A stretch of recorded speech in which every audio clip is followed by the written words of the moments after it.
know how to defend. They've defended really well in the last few games, and specifically against shutting off the rush against. Is there a specific type of game where Stu Skinner can look the best? It'll be in zone. And In does zone. Dallas do that? Yeah, well, Dallas. So you know what? I was relatively interested in this. Dallas. They had a pretty good series and a pretty good series off the rush as well as east to west. So it's not like they're a team that you have to only worry about them in zone. Their numbers are good. I've got papers coming out of my ears here, so I can't find it at this moment. But no, their numbers are very good. Dallas is not going to be easy for him to play against. Okay. But if the Edmonton Oilers can bring the play into the zone and just let them settle in and play it that way, that would be advantageous for them for sure. No question, Ottinger was the better goalie of the league MVP or close to of it in Hellebuck here. So there's got to be a huge advantage now for Ottinger over Skinner or maybe Pickard down the road. Look, I just found the sheet that I was looking for, which was east to west opportunities that have ended up in goals. And Dallas actually is leading the playoffs with 36 east to west plays. And so Edmonton is second with 33. Both goalies are going to be moving in this series. This could open up. Didn't you guys think the Colorado Dallas series was really wide open? It was Yeah. off the rush and it was go, go, go. I don't think we're going to, you know what it's like? It's these teams are going to try and come out in the first period, feel each other out, and then a hockey game breaks out. Everybody gets away from what the coaches want them to do, and they just want to go because the egos step up, and there's certainly a lot of high-powered offense on both sides. If I was going to grade the best depth offense in the NHL through all four lines, I'd give it to Dallas. And I've been saying that since Christmas.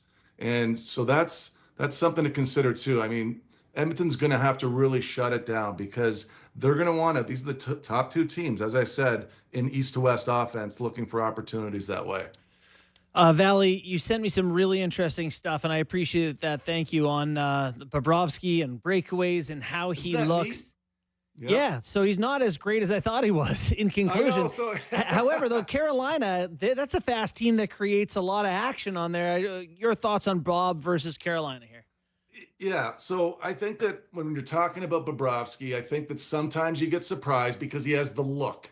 He has the look where he's over his skates and he really looks like he's hovering over you. Yeah. And he did look commanding in that breakaway that he faced against Lorentz. Now, Lorentz chose to shoot it about 30 feet too soon. Wasn't great. But he looked the part. But I'm watching it again and I'm saying, oh, geez, he kind of looked like he was just standing up and guessing that the shot was going to come high and it hit him. And I took a couple of notes there. And of course, when I'm watching the game, I'm saying, all right, well, what notes are going to reflect what's actually happening in the big piece of things? And oftentimes, if I see a goalie poke checking, that means they don't believe in themselves on breakaways, or a guy that stands up doesn't really believe in themselves on breakaways. And when the Lorentz shot was taken, if he had a shot 5-hole from there, certainly had he gotten closer, but had he shot 5-hole, he would have scored on that one. And Carolina, they give up a lot off the rush as well. And Florida, as we know, they want to shut down and suppress the rush. I think that this is going to be really the challenge of Anderson to outplay what Bobrovsky is going to be trying to accomplish with his game.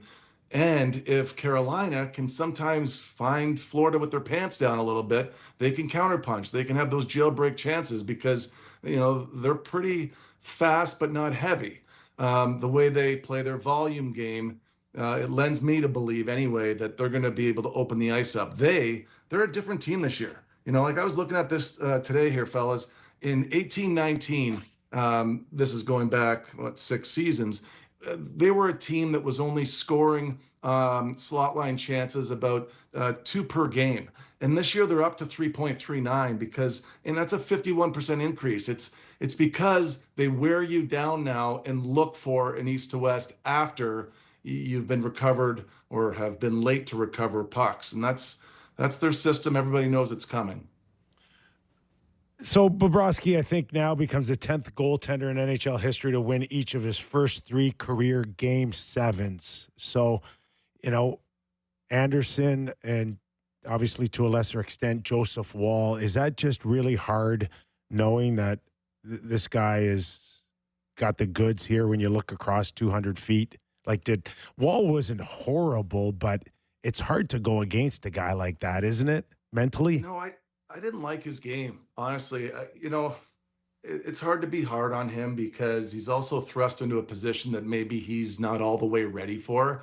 The way that I would have said last year Skinner was playing when you could have had Jack Campbell in net.